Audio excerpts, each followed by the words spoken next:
So, oh, I have a gavel, but you really can't hear it very well. Sometimes I think my voice is louder, but I'll try. There we go. It's official. We are calling today's meeting to order. If we could look at it, they are ready to go.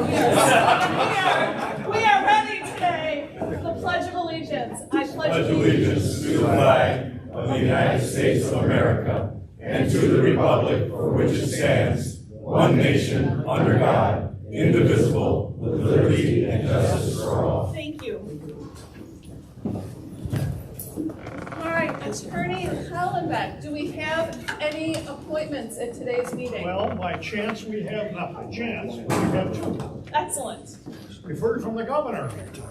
He expresses his desire to appoint a member to our body, and he is with us today. Tony Ferraro, who I believe is down there. And we've also heard from the town of Lowell, and their appointment is Philip Kuiper. So,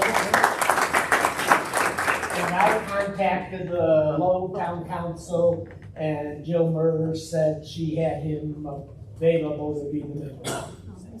Very good. well, thank you, good job.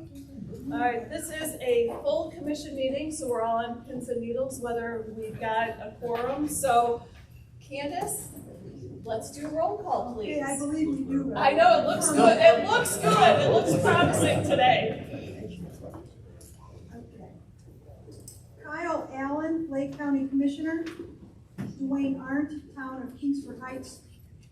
Jenny Byer, Town of Schneider. Jim Biggs, Porter County Commissioner. Here. Thomas Black, Town of Highland. Present.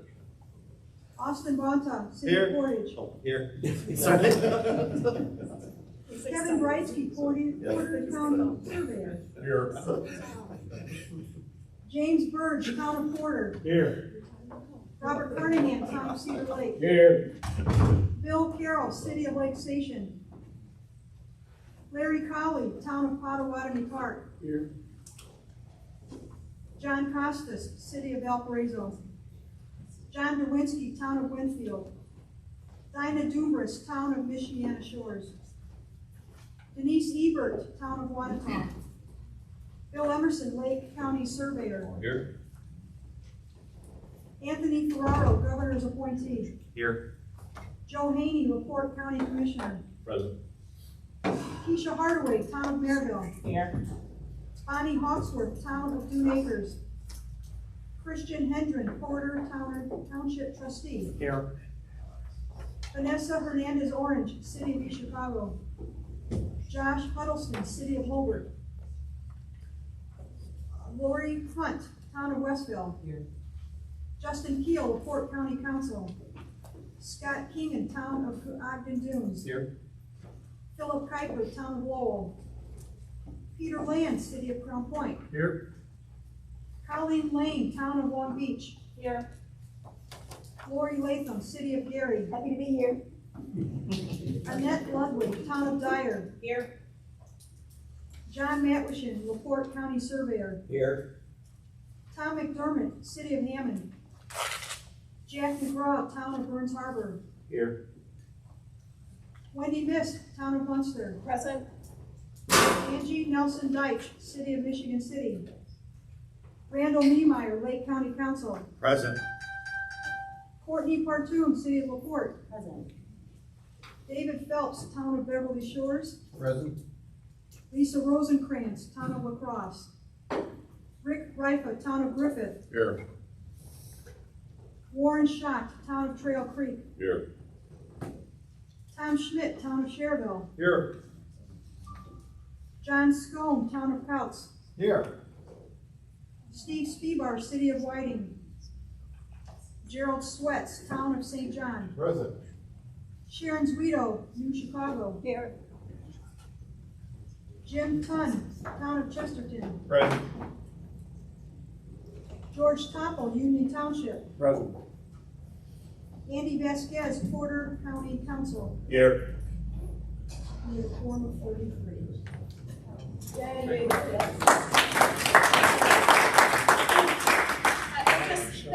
Thank you very much, everyone, for recognizing the importance and for being here today. We greatly appreciate it.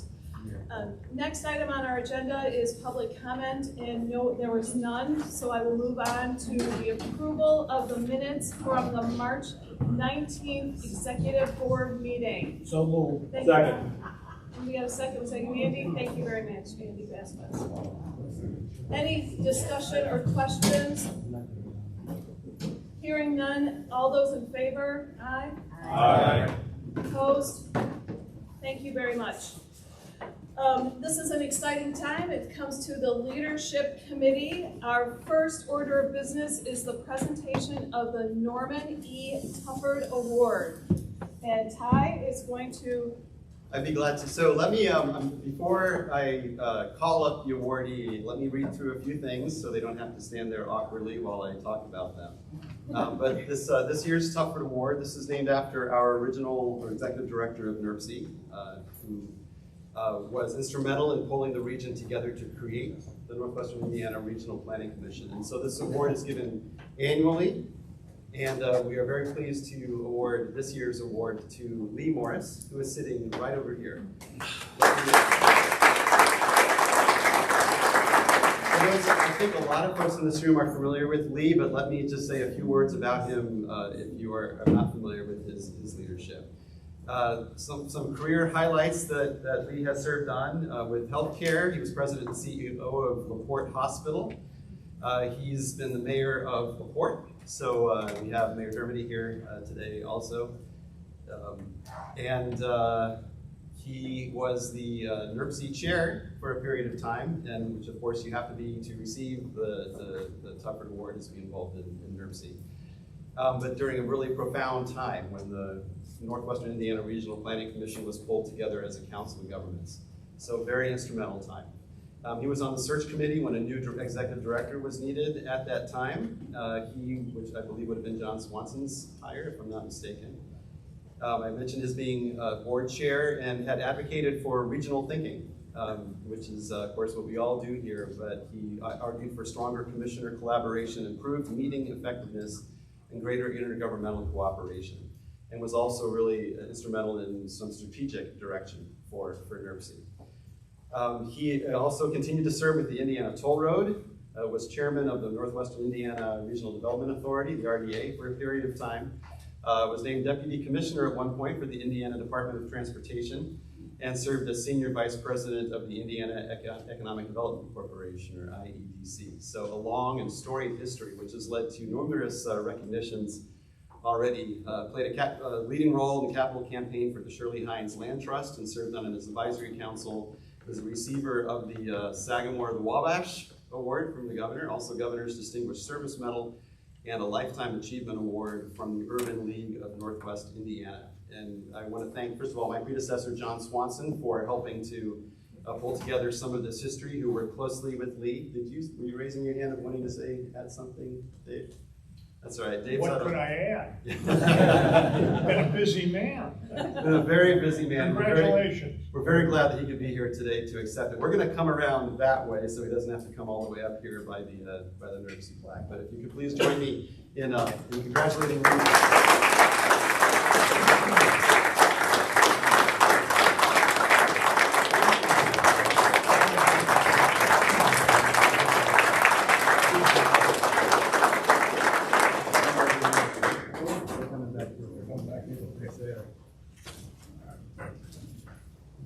Great, Lee, congratulations. Thank you very much. Very, very good. Thank you. Lee said he would be willing to say a few words. Let's make sure we get a picture before I forget. Thanks, Randy. Congratulations. Thank you. And Mitch, where would you like to watch your videos? Sit back up a little bit there. Yeah, sure. There you go. Try to figure this out. Okay. Want to come on in? We'll have the incoming and outgoing chair also. All right. On the count of three. Oh, there you go. 1, 2, 3. One more, just because. There you go. Thanks, Mitch. Thanks, Mitch. Appreciate it. All right, very good. Sure. If you would say a few words, that would be wonderful. Sure. I'm just appreciate receiving this award, especially since it comes from NERC. I treasure the opportunities and experiences that I had as being during my tenure as a member. But in the years since, I've come to appreciate the importance and impact of NERC even more. I know of no other organization where a board comprised of 53 members representing a very diverse group of often competitive and sometimes politically antagonistic governmental units can come together and fulfill important missions that have such a positive impact on our region. It would be hard for me to cite the most important accomplishments of NERC, but the list is long, and many of them would have been impossible without NERC's vision and leadership. I'm sorry I didn't get to know Mr. Tolford, but as NERC's first executive director, he certainly provided a foundation that his three successors, Jim Ranprance, John Swanson, and Ty Warner, have built on. We are incredibly fortunate that we've had such outstanding leaders. Their competence, dedication, vision, and insights, combined with a supportive and innovative staff, has made a huge difference in our region. And I was incredibly fortunate to work with each of them. So I thank you for and all involved with my selection for this award. Now, onward and upward, NERC.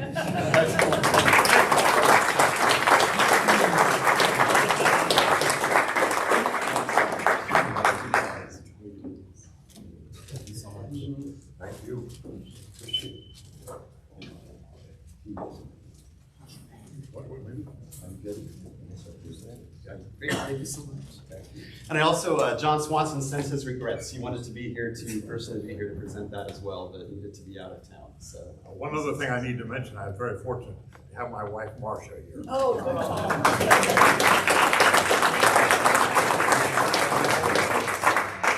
Thank you. And while I'm standing up here as well, we have a tradition also of marking milestones for staff that have been employed at NERC for periods of time.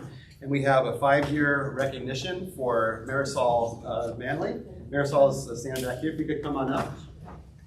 Marisol works in our finance office, and basically when you receive checks from NERC for anything, that basically passes through Marisol. Marisol is responsible for me spending a lot of ink on many things that I'm signing, usually come from her to do. So I appreciate all these things she's done, keeping us all in good financial order and making sure all those payments get made properly and everything else. So Thank you.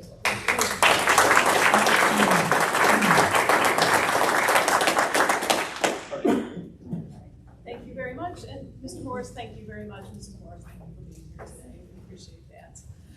All right, next item is the report of the nominating committee. The nominating committee was made up of myself, Austin Banta, Denise Ebert, and David Phelps. And we'd like to recommend the following slate for the executive board. Recommended for chairperson is Austin Banta of Porter County, Denise Ebert of LaPorte County, David Phelps of Porter County, and Bill Emerson of Lake County. Representing Lake County on the executive board would be Tom Schmidt and myself. Representing LaPorte County on the executive board, Joe Haney, I wanted to throw an E in there, Joe Haney, and Courtney Hartoon from LaPorte. And then Porter County we have represented by Jim Tunn and Kevin Bretsky. And our governor's appointee is Tony Ferrero. So I'd like to recommend this slate and move it forward. I need a motion and second. To make a motion to accept the slate. Thank you, Andy. And the second came from George. Thank you. Any discussion? Hearing none. All those. Oh, I'm sorry. I'm sorry, who was the motion? It was Andy with a second by George. Thank you very much. Yeah, Andy Vasquez and George Tolman.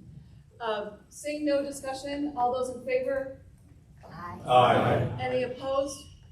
Very good. Very exciting time now. I'm going to pass this on over to Austin. We're going to move this chair a little on. It's effective immediately, so congratulations, Austin. And moving over to Ty, I guess. Let me present Wendy with this award to thank her for her chairmanship. It comes with an actual detachable gavel, so you can use this. I think it's pretty sturdy. I just want to thank, as I mentioned at the last meeting when we needed to postpone this full commission meeting, the peaceful transfer of power that has taken place at NERC has been, I think, indicative of what NERC tries to aspire to in government working together. When we had to cancel January, then we had to postpone because of a quorum, etc. They very copacetically, there was no grasping of power, they copacetically agreed to wait until here in April to do this. Wendy has been an absolute delight to work with as chair, whether it's over barbecue or trips to DC or other things. She's been wholeheartedly committed to the organization, has always wanted to do what's best for NERC, has been very kind, as you know, to everyone on the commission. And I've really, really appreciated her leadership and working with her. So I'm glad she's remaining on the executive board, but thank you so much. Oh, thank you, Todd. Thank you. Appreciate it.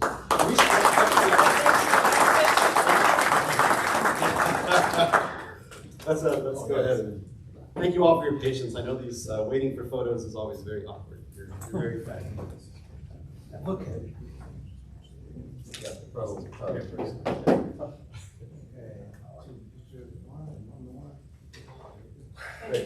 All right. Congratulations. Thank you very much. Thank you. And thank you. Thanks so much. I look forward to your leadership.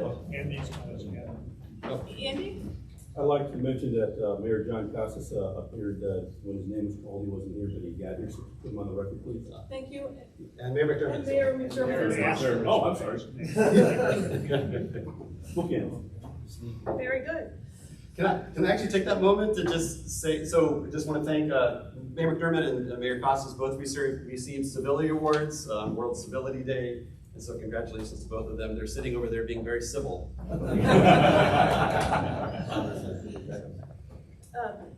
And although it's your meeting, Austin, I guess I'm having a little trouble giving it up because I'm going to take the next couple of items on here as part of the leadership committee. Go That's for it. okay with you? Okay, thank Actually, you. I'm gonna grab something really quick, some excitement. I didn't grab an agenda, so I'm gonna go. I'll grab one real quick, Okay. I'll be right back. Very good. All right, well, I'll take the next couple of. Thank you. The next couple of items, the leadership committee did meet this morning and we have 3 items that we'd like to bring before you. The first one is a procurement recommendation, and that's on pages 6 and 7. The leadership committee is recommending favorably that the full commission approves the procurement of, did we say, was it 14? I don't have my note in front of me. Was it 14 vehicles? 18, thank you. So can I have a motion to? So moved. Thank you, Bob. A second? Second. A second, John. Was that- Thank you. And any discussion on this? Do we, does Talia want to present anything? Unless there's any questions. Okay. Not seeing any questions. All those in favor of moving forward with the procurement recommendations on pages 6 and 7, say aye. Aye. Oh, wait, do that, we'll vote though. Actually, you probably should have led the vote. Oh, I gotta give up the gavel, don't I? I really do. It's a peaceful transition of power, Thank but you. it can be gradual too. Thank Cold turkey. The next item that the leadership committee is the contract with the U.S. Economic Development Association in the planning partnership. We are pleased that they are offering us a 3-year extension. We had a lot of discussion this morning already. I'm sorry. Go ahead. I was just going to say that this is you've done this every year when we reapply for our partnership planning grant with the U.S. Economic Development Administration. This simply, they want a record that you are authorizing the resubmission of that application. It's been the same thing, but the difference this time around is that Dennery Kane, who is our Economic Development District Coordinator, has managed that so well that they trust us now for a 3-year time frame rather than 1 year. So we do this for now, at this time, we won't have to do it again for 3 years versus annual. And that is a 60-40 match. Correct. All right, and the leadership committee brings us forward with a favorable recommendation. So moved to approve. So we have a motion, do we have a second? Second. So we have a motion and a second, did you get both of them? Jack McGraw. Jack McGraw. Thank you. So we have a motion and a second, any additional discussion? Hearing none, all in favor, please signify by saying aye. Aye. Any opposed? Passed. Very good. And the third item that the leadership committee had this morning is the 2026 road safety audit. Is Mr. Vanderwood, are you going to say a few words, or? Yeah, I can. Thank you. Just so highlights. This is a contract with Corodino LLC in the amount of $77,000. I don't have it right in front of me. I'm sorry. 400 and 485.41. 485.81. This is a contract that will be funded through Highway Safety Improvement Program funding, which is federal funding that NERC receives. We've transferred this money out of our TIP into our Unified Planning Work Program, and this will be used to complete a series of road safety audits, which are kind of like road safety studies at high crash locations throughout Northwest Indiana. The way that we've done this, this will be the 3rd year that we've done this. The 2nd contract that we've had with Corodino to complete this work. And the way that it's done is we, at the NERC office, conduct analysis of we identify high crash locations in the region. We then send out a solicitation to local governments for their nominees to participate in the program. And working in partnership with the local staff and elected officials and Corodino, we go out and we conduct these safety studies. And typically we can do between 7 and 10 on an annual basis with the fee that's in this contract. These studies are then compiled into individual reports, which are given to the local governments. They can use them then both to invest local dollars into short-range safety improvements, or they can use these to apply either to NERC or to INDOT to fund larger long-range safety improvement projects. So this has been, we think that this has been a very successful partnership for the past 2 years. These projects will be funded 100% locally this year, so there will be no local match to any government that participates. And I guess in terms of timeline, we expect to, if this contract is approved, we expect to begin the work this spring, conduct the sort of field work in the summer, and then have the reports ready late summer, early fall, in time to be submitted to our notice of funding availability for our TIP. And this was the only company that gave us a proposal. That's true. They were the sole bidder on this RFP. I will note, though, that we did award them a 2-year contract a few years ago, so this will be the 3rd round that they've done, and we were very satisfied with the work that they did on the first contract. Thanks, Tom. Appreciate that. And the leadership committee does have a favorable recommendation for the full council. I'll make a motion to approve. Second. All right, good teamwork. We have a motion and a second. Any further discussion? Hearing none. All in favor, please signify by saying aye. Aye. Any opposed? The best. Thank you so much. And that'll take us to transportation. Kevin?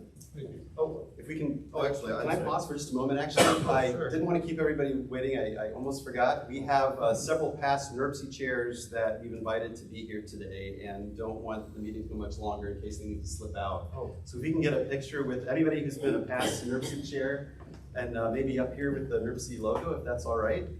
And we'll, Did we lose me though? that's right. Oh, shoot. Sorry. If we could do that, that would be great.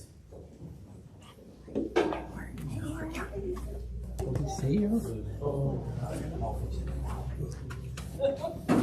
take it. Welcome Richard Hardaway back, Jeff Benson. Nice to see you.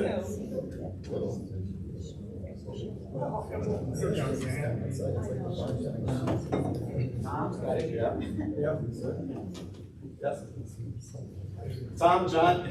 Yeah, you guys, come on, pay attention. Anybody else? Kidding. Yeah. Got a wide angle on that? Yeah, well. Make me look thin. All right, if I can hear something, okay. On the count of three. 1, 2, 3, one more, and great.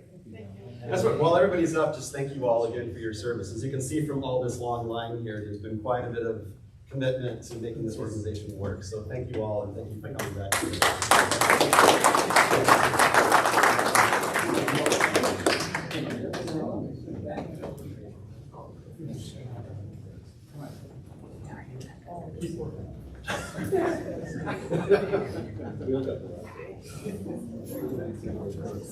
Great, thank you.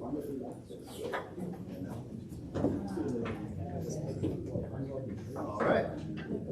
So we'll bring it back to target focus, and we'll go on to transportation. Kevin, if we're ready. We are. Mr. Awesome. Chairman. And congratulations. Thank you. The Transportation Committee meeting met on April 7th. There are 2 informational items presented to the committee. Staff provided a report on the development of the Metropolitan Transportation Plan update. Grace Penninger and Iman Ibrahim presented data on demographics, housing, and land use changes which are being collected and formatted for a regional profile and performance report. This report will be used to inform and seek feedback from public and stakeholders about the existing conditions of Northwest Indiana during the development of the Metropolitan Transportation Plan. Scott Weber reported on the development of the Regional Truck Parking Study. Both federal and state Department of Transportations have made the expansion of truck parking on our highway system a high priority. NERC staff began the regional study in July 2025 and have met with a steering committee, conducted stakeholder interviews, and distributed a survey at truck parking areas. The study has identified a number of needs in the region, including the lack of designated spaces with adequate amenities.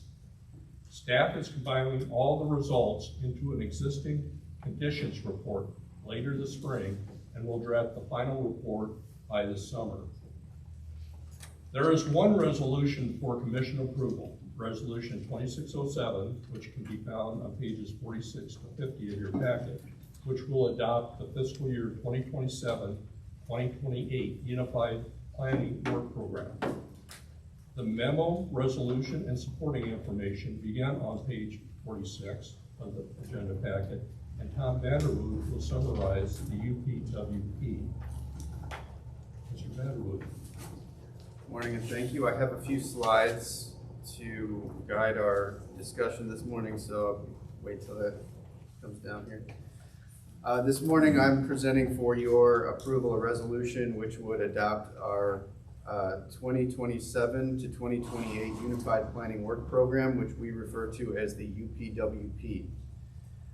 This is a document that is required by the U.S. Department of Transportation for us to submit as the Metropolitan Planning Organization for the region. So we receive federal transportation planning dollars, and we need to identify how we're going to use those dollars in the completion of the Metropolitan Planning Program for the region. This document, as I said, is our approved work plan as the MPO. It identifies the planning tasks that will be completed over the fiscal year, which for us, we're following a state fiscal year, which is July to June. And it is also the financial planning document that we use to link our activities to our funding sources. So I'll talk about all three of those things throughout this slideshow. We really have two priorities that we implement through this document. The first is the issues that have been locally identified or regionally identified through our Metropolitan Transportation Plan and other planning activities. And then secondly, we implement the federal and state planning emphasis areas that have been identified at the federal and state level. So we have to essentially figure out how to plan for our regional priorities within the framework of the federal system.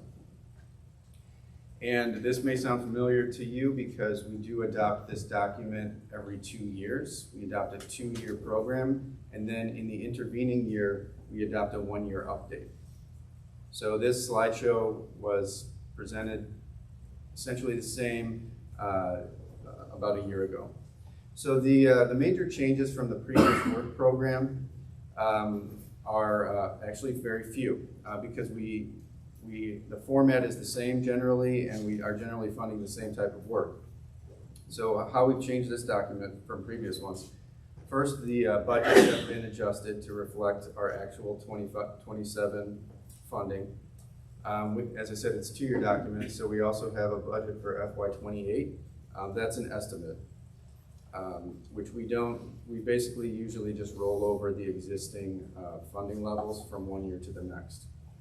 And then we've adjusted some timelines to reflect the work that's actually been accomplished over the previous period and what we expect to accomplish in 27 and 28. And then similarly, this is a change under the current administration. There have been no federal planning emphasis areas identified.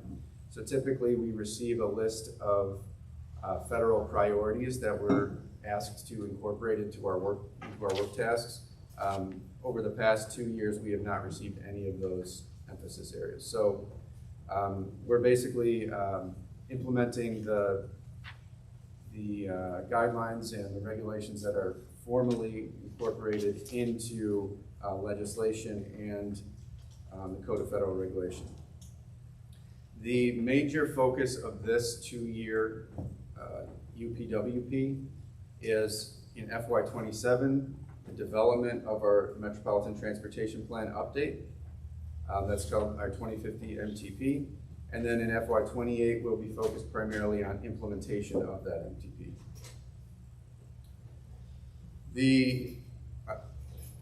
Are there any questions on the spreadsheet? I'm just curious. No, I'm kidding. There are 7 sections to the plan, to the work program. This will help guide your review of it if you care to take a look at it in more detail. But they are broken down based on a format that all MPOs in Indiana submit their work program in. And for each one of these task areas, we identify specific tasks that will be completed by staff within them, and then a specific budget. The funding sources for the document or for our work are primarily the Federal Metropolitan Planning, and which we call PL, and Section 5303 transit funding.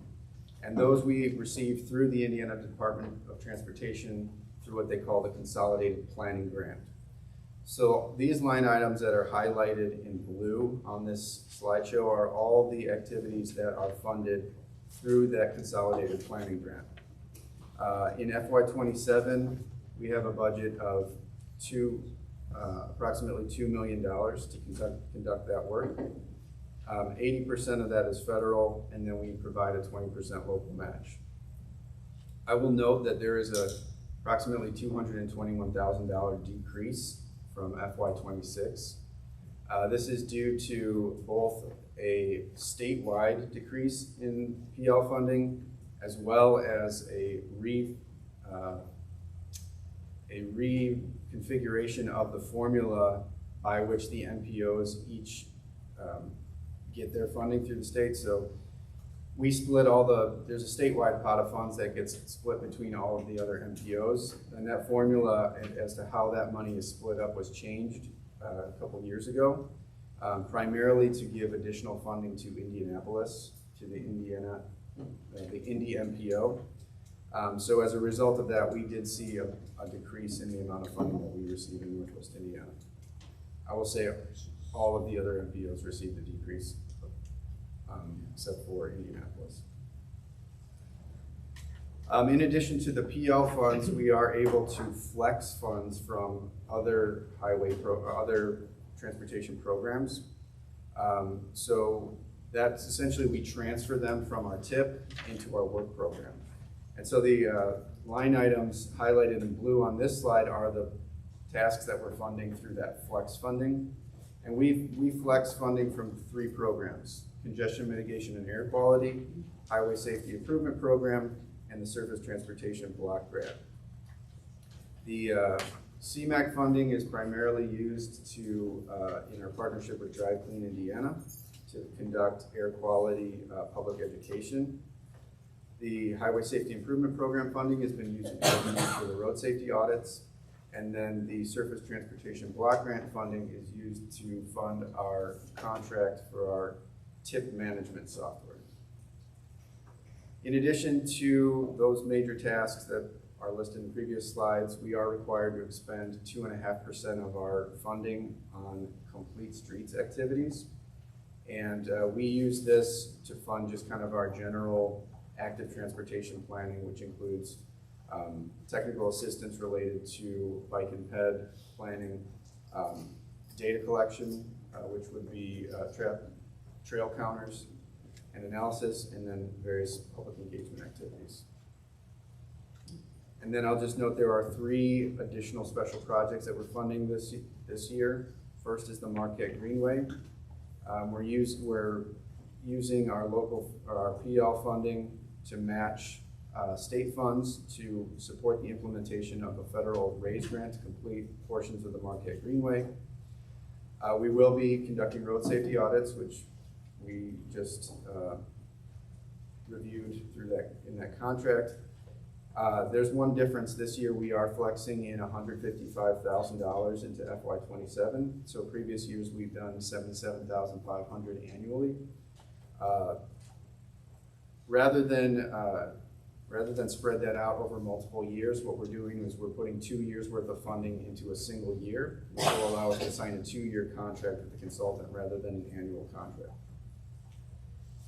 going forward. And then finally, we have set aside funding for what we're calling local public agency planning assistance, which would be a program in which we would partner with local governments to conduct local transportation planning activities. And that is the UPWP in summary. I will take any questions if there are any. If I could just comment quickly, I asked Tom to go ahead and present on this just because this is not everything that NERC staff does, but it is the large bulk and largest portion of what NERC does. So we are required, as Tom said, this is one of our documents as an MPO that we have to submit as part of our federal requirements. And I just thought it's good for you to know what NERC staff is literally doing. So this document, if you take the time to read through it at any point, that is a big chunk of what NERC staff does. So if you're ever wondering what we do, it's all in there. Are there any questions or comments from Mr. Vanderwood? If not, the Transportation Committee recommends approval of Resolution 2607, adopting the fiscal year 2027-2028 Unified Planning Work Program. So moved. Second.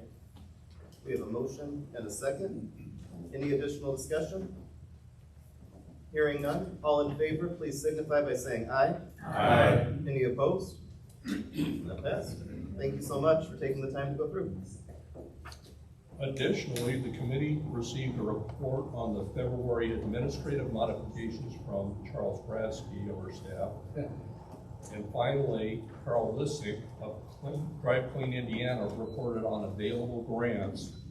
David Wright of GPTC shared information on the Cycle 219 bike share program, and Kelly Wager of NICD reported that the Monon corridor is now open.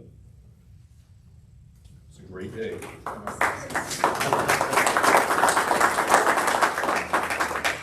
The next meeting of the Transportation Committee is scheduled to take place on Tuesday, May 5th, 2026 at 10 a.m. in this office. Thank you. That concludes my report, Mr. Chair. Oh, sure. I'm sorry, I don't mean to keep talking so much during this meeting, but I just want to say one more thing about, with the opening of the Army, which was a great celebratory event, was a long time coming for that train extension, as was the double tracking before that.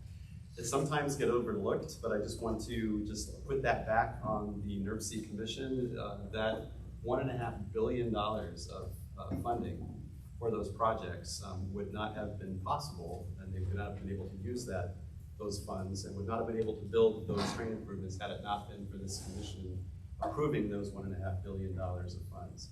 And that does often get overlooked because in the scheme of things, that happened a long time ago before it got to the point. But I just want to say that that's a congratulatory event for everybody on this commission, as well as all the other residents and organizations that have been a part of putting those train improvements together. Absolutely. That'll take us to 7.2, INDOT, Matt? Matt's not here today. Oh, I'm so sorry. The glance is like off, yeah. So, good morning, everybody. I'll try to keep it short and sweet. I believe we finally emerged from winter, hopefully. Although my Facebook memories a couple of days ago reminded me that we have had accumulating snow in mid-April, but knock on wood that we're done. With that said, you all probably started to see Indiana State Flower start to bloom, which is the orange barrel on roadways across the district. So construction season is upon us. With that, I wanted to make you aware next week is National Work Zone Awareness Week. It's a great website that kind of outlines a lot of stuff that's going on. A good thing to take part in if folks are interested in is on Wednesday is Wear Orange Day. We kind of call it Wear Orange / high vis because most of people wear high vis in the field these days. But that's a good way to raise awareness about work zones and keeping road workers safe, but also motorists safe. A high percentage of injury and fatal crashes on roadways actually involve motorists and not road workers. So it's a big push for us to try to keep everybody safe. We appreciate everybody's cooperation with that. This year's theme is Safe Actions Save Lives. So you'll see a lot of social media messaging on our pages. Please feel free to share that if you see it. And a focus on certain actions you can take. For instance, controlling your speed, avoiding distraction, don't drive impaired. If you break down on the side of the road, it's a very bad idea to leave your vehicle, stay in your vehicle, that kind of thing. So again, just kind of spreading awareness about safety out there on the roadway. And again, that website is nwzaw.org and wzaw.org. So feel free to visit that to learn more about National Work Zone Awareness Week and everything that's going on. Other than that, the multiple freeze-thaw cycles have produced a lot of potholes on our roadways, and I'm sure you're all dealing with the same thing. So we're out there, our crews are out there doing their best to keep those filled.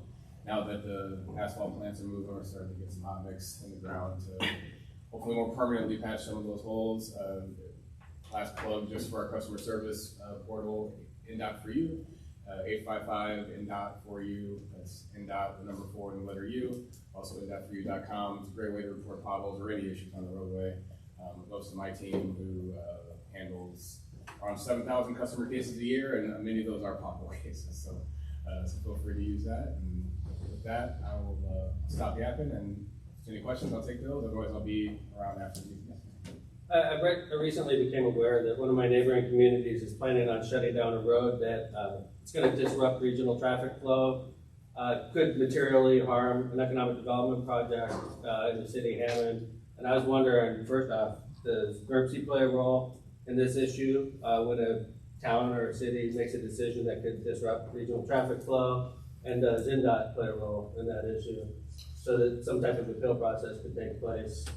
Is it an INDOT road? No, it's not an INDOT road. They're making a decision about a local road that will impact an INDOT road and the regional flow of traffic.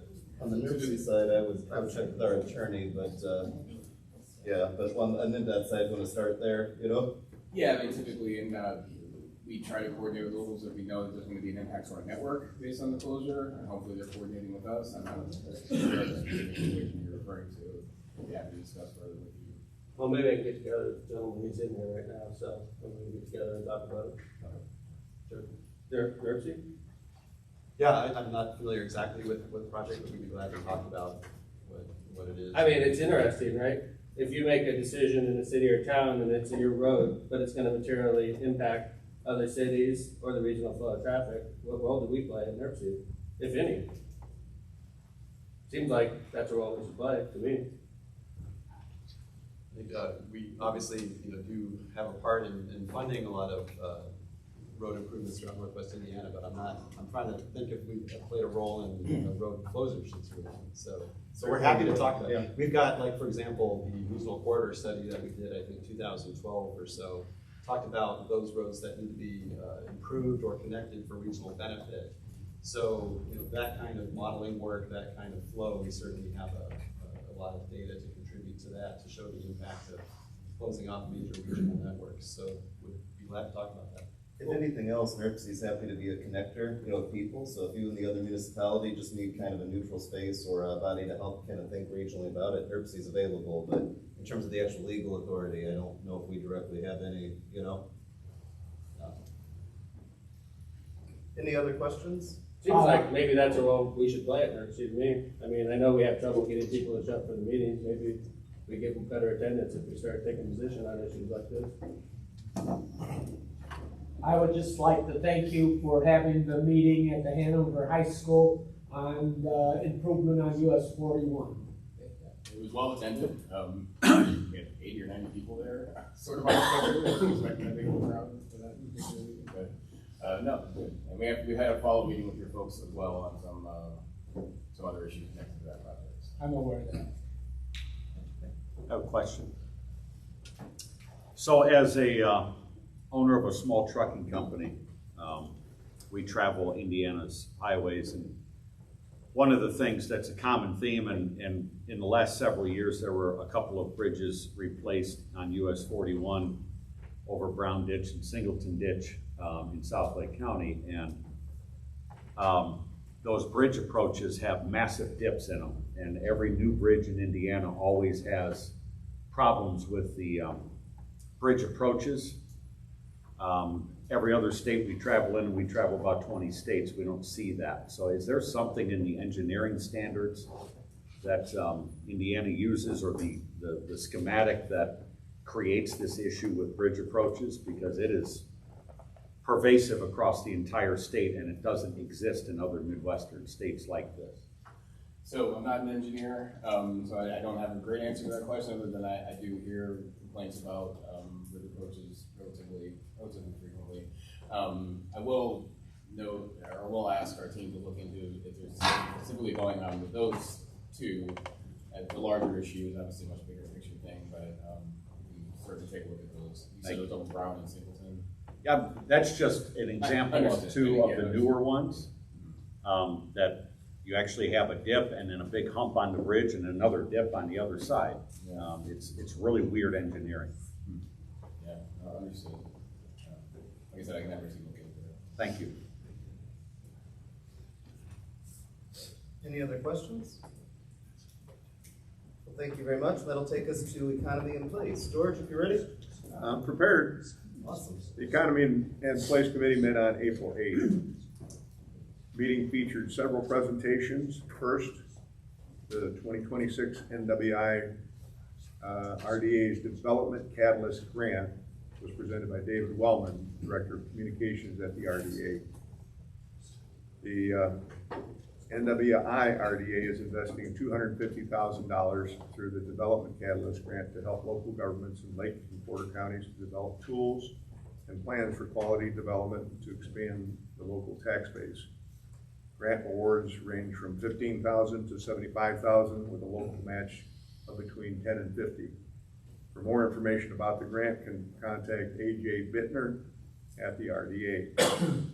Tom Vanderwood delivered a presentation on the Metropolitan Transportation Plan update and project timeline, followed by NERC staff presentations detailing the regional profile of Northwest Indiana. Ray Speniger provided an update on the regional demographics data over the last 10 years presented through GIS maps and charts. Iman Ibrahim provided an update on land use and housing related performance measures collected from the Northwest Indiana 2050 and 2050 Plus plans, The data sets include land cover, developed land use, agriculture, and open space changes, as well as housing data and the region's growth rate. Scott Weber presented updated transportation performance measures, including information regarding freight, truck crashes, congestion, and commuting trends. The data also covers transit and commuting to and from Chicago.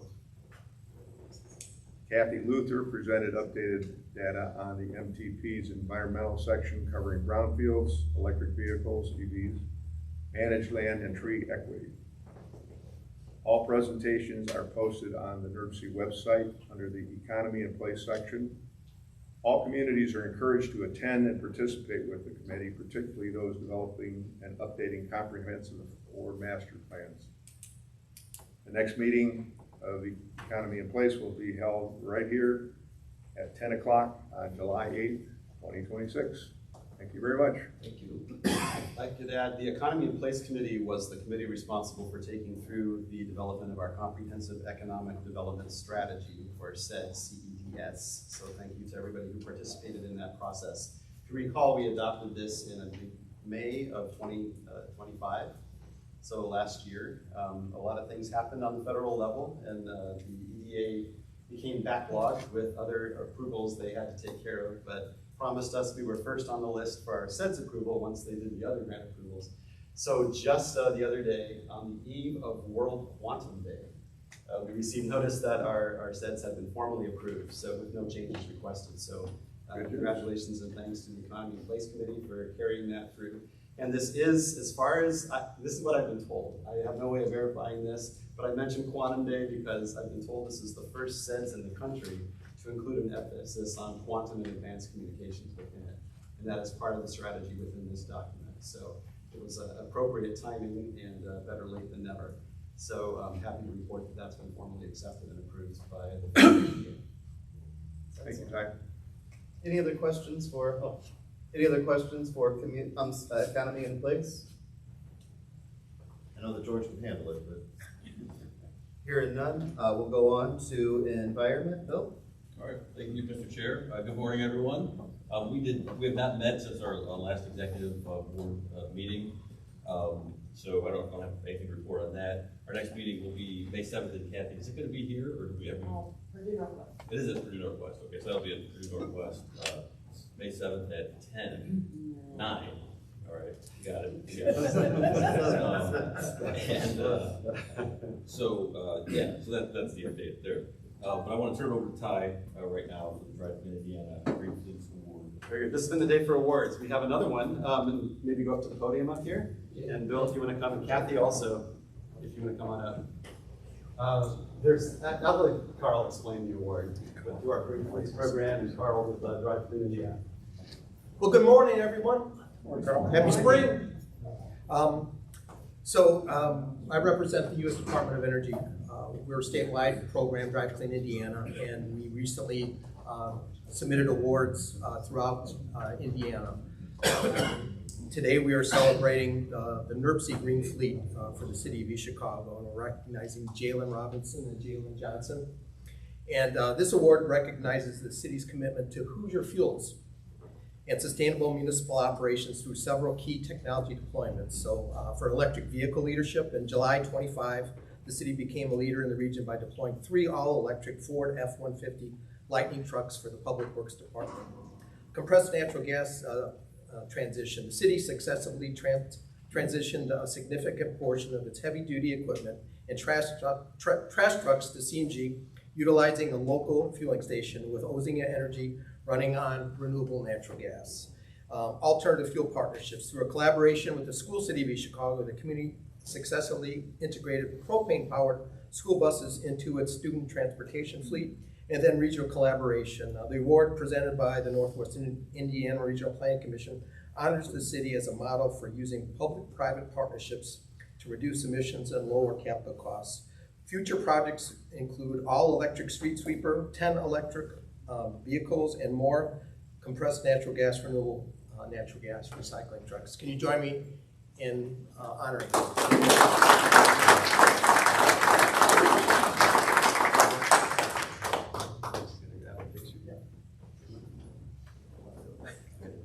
Oh, yeah. 1, 2, 3, one more after this, and thank you. Thank you. Congratulations. You have a nice office. Yeah, I guess.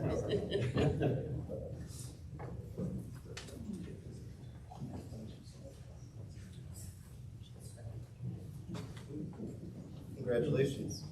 Tom, you pointed out something to me. Do you want to share that real quick? I want to give you the credit for catching it. If it's, I just happened to catch on Kevin's report from the Transportation Committee.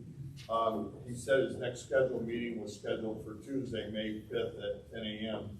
And that would be election day. So I would imagine a lot of people in this room is not going to be able to make that meeting on election day. I guess the question I had is that, I want to say typical, because elections don't happen, all the time, but has it been standard for us to be able to successfully have those meetings on an election day? I don't think we've typically taken that into accounts. I'm not exactly. This office is closed on the 5th, and traditionally, the county offices have been closed. Now they're closed this year. Yeah, our office is not closed on. And I don't mind being here, but. Oh, I don't necessarily mind either. I'm not in a primary myself. Let's just make sure we have enough people here. Yeah, is that more of just a checking in with members kind of thing? Yeah, that's really up to the committee if you want to make an adjustment. Most of our committee members are municipal engineers, and I don't think they have the day off. Okay. I could be wrong, but. Not hearing a lot of concern, like, or direct opposition to it, so I think that's probably good, but I appreciate that coming up, because depending on, elections can, yes, sir. Yeah, I'll just say that, there is a precedent to adjusting the meeting date if there's a conflict. I know that we've adjusted it in November, when election day is in conflict with it, because the state, I know, is not in the office. So we will look at that and make sure that we can have a sufficient number of members to have a quorum, and if need be, we can reschedule. Thank you so much. Do we have any other business? Oh, yes, sir. I'm watching, they're unloading trees out here. How many trees are we planting? It looks like a huge amount. Thank you. I forgot that was going on today, but you may have noticed, as often happens, it's the parade of trees behind here. And Kathy, I don't know if you know the number off the top of your head of how many trees. 66 got delivered yesterday. I don't know how many. So total. it's usually somewhere around 100 2 times a year. So and these are grant funded, and it's a group, kind of a group purchasing. We purchase a lot of trees and then we distribute them around to all. Well, they're doing a hard job out there. I forgot that was going on. Thank you. Thank you. Any other business or announcements? Mr. Chair? Oh, yes. I'd just like to give a shout out to Drive Clean Indiana. They have been promoting that grant that was available for clean energy and through the Indiana Department of Energy, and our community made application and appreciated the assistance and support we got from Drive Clean Indiana in completing that grant application. Oh, yes, sir. We had Public Safety Director of North Fork Southern here at an NERC meeting. His name was William R. Miller.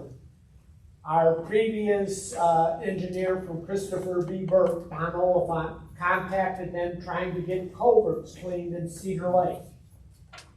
And our new engineer, Luke Sherry, has tried to get a hold of them.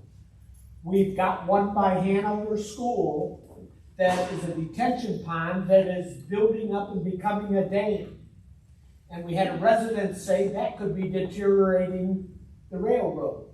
So I contacted Kelly Anton for United States Senator Todd Young's office. She is working very diligently to resolve that problem, to get those culverts clean. So I got a little frustrated that Mr. Miller was here, and we contacted him and we got no results. So that's just a little information I'm bringing to you. And I'm thankful for United States Senator Todd Young for helping us. Yes, sir. Thank you, Austin. If you want to see what I think is good policy in play tonight, we have in South Lake County at Lowell High School. All things data center. Bill Emerson and I served together on Lake County Plan Commission. We came up with a very robust set of regulations in Lake County for data center development. There is a proposal in my district in South Lake County from Sentinel Data Centers. They're hosting an open house at Lowell High School tonight in the auditorium, 6 p.m. It's open to the public. I will be the MC, so bring your earplugs. But we have Secretary of Energy Susie Jaworski coming, representatives of IDEM, IDNR, real estate experts, data center development people, so it should be a very interesting and educational meeting. Wonderful. Anyone else? Well, I've got two. As you might have noticed, we do have early voting going on here in the building. That was something unexpected, but once we found out it happened, I hope that Ty and I were able to work together to be able to make that as efficient as we can for our friends who actually work at the building every day. If you live in Porter County and you know who you're voting for already, please feel free to welcome while you're here, if that's convenient to you. For our Lake and LaPorte County friends, I don't recommend voting here. You might get excited and you probably won't find the correct candidates on your ballot. After this meeting today, we have an orientation that is officially for new members of the commission, but I believe that in the past years, we might have missed an orientation, I think when COVID was going on. Even if you've been a commission member for some time, if you have the time, I highly recommend participating in the orientation. It's gonna go over the basic facts of what NERC is, what role it plays, and what NERC's direct responsibilities are. But it also creates an opportunity to ask questions and think about something that I know from our last meeting's discussion is very much on people's minds. How do we utilize NERC and the resources it has, the policies that it makes, to be able to advocate for our own communities? I really appreciate what was said earlier today in the award acceptance speech about how Northwest Indiana is really one of the most diverse, dynamic, and competitive places in our country, if not the state. At the same time, NERC is both a great place for us to compete, but also get all of our agendas on the table to figure out how to make the most communities win on any given issue and every given opportunity. I think that this is so much more than just a thing we have to attend or have to send somebody to. It's a great opportunity to get funding, to get recognition, and get development in all of our communities. Simply put, this orientation is a great way to begin to learn how to do that, or to open up our minds to how we can do that. So hope you'll join me there. And that will take place in the Dune Room, which is the conference room right out here. If for some reason we don't fit within the Dune Room, we'll just come back into this room. We'll head over that way. Awesome. Do I have to get a motion to adjourn? I'm sorry, I do have one more that just came to me, so apologies if I'm out of order. Go see Michael the movie. We had a premiere screening event in Gary at the West Side Theater. The family was there, including three brothers, Jermaine, Marlon, and Jackie. But Michael Jackson is probably the most famous person to ever come out of Northwest Indiana. And the movie is incredible. It shouts out Northwest Indiana a couple different times throughout the movie. There's gonna be another premiere, so before it comes out in Portage at the Imagine Theaters on April 22nd at 5:30, hosted by the Reese Foundation. Don't miss it. Thank you.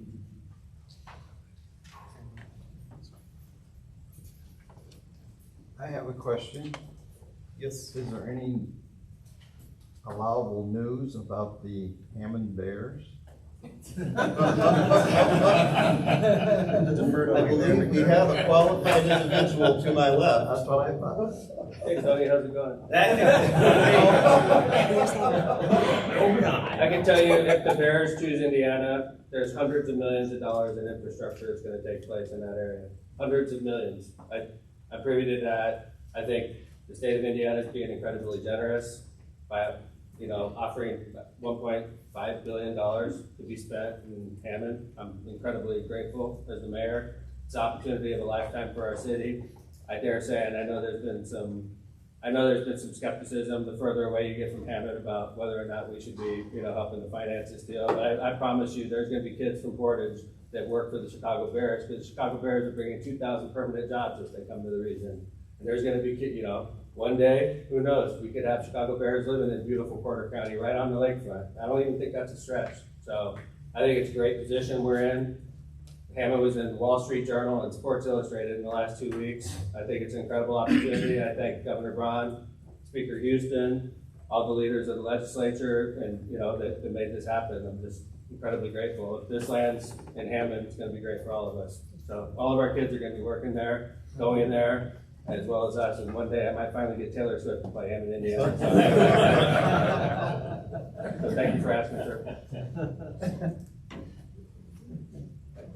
Any other questions, comments, announcements? There's really big things going on in Northwest Indiana, no doubt. Or do we motion to adjourn, or do I just adjourn? It's all you. You're all gonna find. One last time. I did want to point out that after I leave here today, I'm going back to Hammond, and we're cutting the ribbon. Or excuse me, we're doing the groundbreaking on the new downtown Hammond train station. So I know a lot of people are excited about that. So if you want to come by, we have tents because it may be wet, but it's going to take place today at 1 o'clock. I think it's 1 o'clock. Hold on, real quick. Sorry. I want to send you there at the wrong time. 1 o'clock in downtown. So if you want to come by, we're doing the groundbreaking today. Thank you. Sorry about that. Oh, no, thank you. All right. Speak now, forever hold your peace. You're going to find out how not loud this thing is when it hits. That surprised me the first time I had